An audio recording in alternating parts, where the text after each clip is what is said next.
Hey friends, Mark Holmes here. Joe Boo, well, he's hanging out in the truck right now. And as always, I want to thank you guys for watching, commenting, and subscribing to the Joe Boo Sports Report.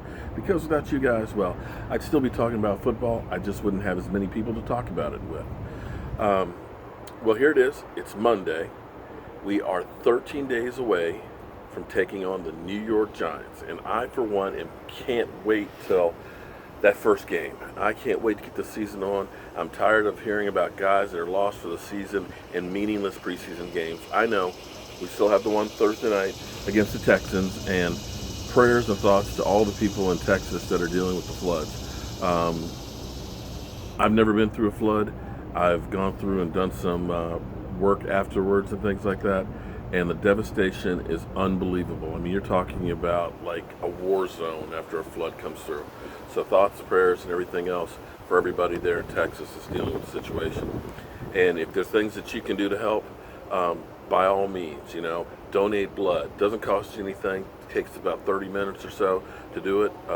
Blood, whole blood, platelets, double reds. There's all kinds of stuff that you can do because there's going to be a need nationwide. You can donate money and things. Do what you can because we're all Americans and we need to come together and support each other. But right now, we're talking about the Dallas Cowboys, and I can guarantee you right now and this week, between now and Saturday, the Dallas Cowboys are working the phones for that last-minute trade. Now, we're not talking about blockbuster trades and things. We're talking about some more of the smaller scale ones. Now, the Cowboys have been famous for, working things and all that. They haven't really panned out well, with the exception, I will say, of Bryce Butler, the trade that we did with the Raiders. Okay, police car going through your motorcade. The Bryce Butler trade. I know you guys are saying Bryce Butler, that really worked out. Well, here's the thing. We traded with Oakland. We sent the 5th pick. We got Bryce Butler back, and we also got a 6th-round pick. Well, with that 6th-round pick, that extra draft pick, we drafted Anthony Brown, and he's been a player on our team. See, a lot of times, it's the plays or things that you don't do that build a team. Right now, come next year, we're looking at having 10 picks because of the free agents we let go. And here we have a motorcade that is going through. I wonder who this is. That's 4 motorcycles. 5 motorcycles. 6 motorcycles. Let's see. Should give you guys a look. 7 motorcycles. 8. Police car. So I have no idea who that may be. But I gotta tell you, that's a whole lot of manpower. Wow. Okay. So just another day here at work. Some dignitary, big shot, who knows who it was, going down Independence Avenue. But anyway, the Dallas Cowboys are looking at having 10 picks this year.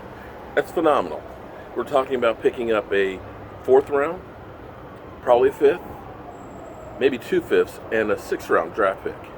And I know you guys are thinking, well, 5th and 6th round draft picks, they're not usually a whole lot. It's no big deal. But here's the thing. When we let DeMarco Murray go to Philadelphia, because he signed such a big contract, we got a 4th round draft pick. Compensatory. With that draft pick, guess what? We picked Dak Prescott with. That's right, Dak Prescott. So had we re-signed DeMarco Murray, Dak Prescott wouldn't be here now. But the problem for the Dallas Cowboys is, right now, it's a numbers game. They have a lot of good players that people are going to want. Take a look at our receiving corps. Of course, you got Dez. He's going to make the team. You got Terrence Williams. Yeah, you're pretty sure he's going to make the team. You got Cole Beasley. Then you got Ryan Switzer. And then you got Bryce Butler. And then you've got other guys that are on there. So all of a sudden, you can't keep all of those guys. It's the same thing in our defensive line. There's guys that other people that are desperate, that have lost people for the season thing, they're looking at it and saying, maybe we can use that guy. Example is, we brought in David Irving last year off of the practice squad of Kansas City. And how well did he play for us? So what you want to try and do is, knowing that you're going to cut some of these guys and you're not in your plans, let me see if I can make a trade and get me a 5th or 6th round draft pick. You know? Or maybe somebody's desperate like for a wide receiver. And maybe you say, you know what? Cole Beasley, I love you, but I can get a 3rd round draft pick for you. So you can guarantee that the team don't let it get twisted. I'm not trying to start any rumors or anything about Cole Beasley. I'm just saying that that's a scenario. That's where a team will look and say, we've got a Ryan Switzer who can do what Cole Beasley does for half the price, but we can get a 3rd round pick in return. That's the kind of mentality that it is to build a team. And unfortunately, when you say something like that, people will go off. I'm not saying that that's in the works or anything else. It's just an example. But what you have to realize is the players are a commodity to help your team in the future. And sometimes you're better off letting a good player go to end up getting those draft picks or a young guy in return. New England doesn't hang on to guys. You don't see guys leaving New England very often and then retiring that they drafted. They don't. They end up having these guys as rookies or second-year players. They're playing. They get a name for themselves. They let them go. In return, they're not getting a big salary hit, but they're getting compensatory picks. And that's how you build a team. So right now, the Dallas Cowboys, if you look in the mirror, are being built a lot like New England is. Got a franchise quarterback that's young. Right now, he's not making jack crap. That gives you the opportunity to have that $15 million of cap room. They're stockpiling draft picks because they know that's where it's at. This team right now, it's not built by free agents. It's built through the draft. Get as many picks as you can and look for value where you can.